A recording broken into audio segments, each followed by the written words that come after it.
우리가 아는 서구 문명의 시작, 바로 고대 그리스의 이야기입니다. 철학, 민주주의, 과학 같은 개념들이 모두 여기서 나왔죠. 그리고 그 모든 것의 중심에는 폴리스라고 하는 아주 독특한 공동체가 있었습니다.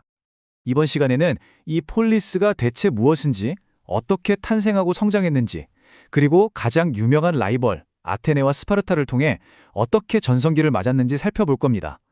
또 그 영광이 어떻게 자멸로 이어졌는지, 그리고 결국 무엇을 남겼는지 그 과정을 쭉 따라가 보겠습니다. 자, 그럼 이야기의 출발점이죠. 그리스 세계의 심장, 폴리스가 도대체 뭐였는지부터 바로 알아보겠습니다. 고대 그리스를 제대로 이해하려면요, 이 폴리스라는 개념을 먼저 알아야 합니다. 이건 그냥 성벽 안에 사람들이 모여 사는 도시가 아니었어요. 그보다 훨씬 더 중요한 의미를 가집니다.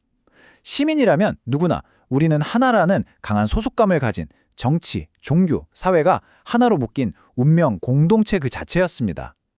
본격적으로 들어가기 전에 시간의 흐름을 한번 정리해 볼게요. 미케네 문명이 붕괴한 암흑기가 지나고 드디어 폴리스들이 나타나는 상고기가 시작됩니다. 우리가 집중해서 볼 부분은 폴리스가 최고로 번성했던 고전기고요. 이 시대가 저물어가는 헬레니즘 시대의 이야기는 끝을 맺습니다. 그러면 이런 독특한 공동체, 폴리스는 도대체 어떻게 만들어질 수 있었을까요? 여기에는 세상을 바꿔놓은 세 가지 결정적인 기술 혁신이 있었습니다. 이 세 가지 혁신이 폴리스 탄생의 핵심 동력이었습니다. 첫째, 철기 기술. 무기가 싸고 강해지니까 더 많은 시민들이 군인이 될 수 있었죠. 나라를 지키는 군인이 되니까 당연히 정치적 권리를 요구하게 됩니다. 둘째, 화폐가 등장하면서 교역이 활발해지고 국가 재정도 탄탄해졌고요. 마지막으로 배우기 쉬운 알파벳 덕분에 소수만 알던 지식이 널리 퍼지면서 법과 철학이 발전할 수 있는 토대가 만들어진 겁니다. 폴리스는 바로 이 세 기둥 위에 세워진 거죠. 이렇게 탄생한 폴리스는 두 라이벌을 통해 전혀 다른 두 가지 모습으로 발전합니다. 바로 여러분이 잘 아시는 자유의 아테네와 규율의 스파르타입니다. 이 두 폴리스는 정말 모든 게 정반대였습니다. 아테네는 해군과 무역을 기반으로 부를 쌓고 개인의 자유와 예술을 중시하는 민주정을 발전시켰죠. 반면에 스파르타는 오직 강력한 육군으로 주변을 정복하고 개인은 국가를 위한 부속품으로 취급하며 복종과 규율만 강조하는 군사국가를 만들었습니다. 스파르타를 이해하려면 딱 하나, 헤일로타이만 기억하면 됩니다. 이들은 스파르타가 정복한 민족 출신의 노예였는데요. 문제는 이들의 숫자가 지배층의 스파르타 시민보다 훨씬 압도적으로 많았다는 겁니다. 스파르타의 그 혹독한 훈련과 군국주의는 사실 단 하나의 목적을 위한 거였어요. 바로 헤일로타이의 반란을 억누르기 위한 거대한 통제 시스템이었던 거죠. 이제 그리스는 역사상 가장 빛나는 순간을 맞이하게 됩니다. 거대한 외부의 적을 상대로 믿을 수 없는 승리를 거두거든요. 그런데 참 아이러니하게도 바로 이 위대한 승리가 스스로를 파괴하는 비극의 시작이 됩니다. 당시 세계 최강 대국이었던 페르시아가 그리스를 침공합니다. 작은 도시 국가들이 힘을 합쳐서 맞서 싸웠고요. 마라톤 평원과 살라미스 바다에서 기적 같은 승리를 거두죠. 이 승리 덕분에 아테네는 엄청난 자부심을 갖게 됐고 아테네의 황금 시대가 활짝 열리게 됩니다. 하지만 바로 여기서부터 문제가 생깁니다. 페르시아의 침공을 막기 위해 만들었던 델로스 동맹이 점점 변질되기 시작한 거죠. 아테네가 동맹의 리더라는 지위를 이용해서 다른 폴리스들을 거의 식민지처럼 다루기 시작한 겁니다. 동맹의 돈으로 파르테논 신전을 짓는 등 자기들 배만 채우니까 그리스 전역에서 불만이 터져나오기 시작했습니다. 결국 아테네의 이런 제국적인 야망과 이걸 막으려는 스파르타의 의지가 정면으로 부딪힙니다. 이게 바로 펠로폰네소스 전쟁입니다.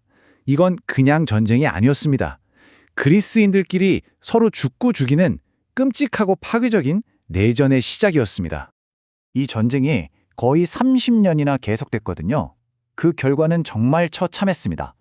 수많은 사람이 죽었고 경제는 완전히 박살났습니다. 그리스 세계 전체가 약해질 대로 약해진 거죠. 여기서 중요한 건 전쟁에서 이겼다는 스파르타조차도 너무 많은 걸 잃어서 결국 쇠퇴의 길을 걷게 됐다는 겁니다. 그리스 폴리스들이 내전으로 스스로를 무너뜨리는 동안 북쪽에서는 한 새로운 강대국이 조용히 힘을 키우고 있었습니다. 폴리스들이 만든 이 힘의 공백을 차지할 준비를 하고 있었던 거죠. 기원전 338년. 이 해가 바로 폴리스 시대의 공식적인 사망 선고일이라고 할 수 있습니다. 카이로네이아 전투에서 북쪽의 신흥강국 마케도니아가 아테네와 테베 연합군을 완전히 꺾어버립니다. 이 패배로 그리스 폴리스들은 독립을 잃었고 영광스러웠던 도시국가 시대는 사실상 끝이 납니다. 흥미로운 건 전쟁의 한창일 때 이미 아테네의 사상가 이소크라테스가 이런 말을 했다는 겁니다. 우리끼리 싸우지 말고 하나로 뭉쳐서 공동의 적인 페르시아를 치자. 이 말은 역설적으로 들리죠? 이제 개별 폴리스만으로는 안 된다. 낡은 시대는 끝났고 새로운 질서를 이끌 강력한 리더가 필요하다는 시대의 목소리였던 셈입니다.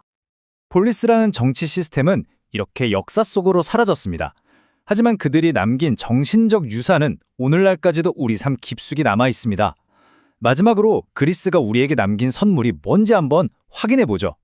철학, 민주주의, 역사학, 과학, 연극, 건축, 지금 우리가 당연하게 생각하는 서구 문명의 거의 모든 것이 바로 이 폴리스라는 치열한 환경 속에서 탄생했습니다. 소크라테스, 플라톤, 아리스토텔레스 같은 이름들이 바로 그 증거죠. 오늘 이야기는 이 질문으로 마무리하겠습니다. 폴리스는 서로 끊임없이 다투고 분열하다가 결국 외부의 힘에 무너졌습니다. 2000년도 더 지난 이들의 흥망성쇠 이야기가 지금 우리에게는 무엇을 말해주고 있을까요?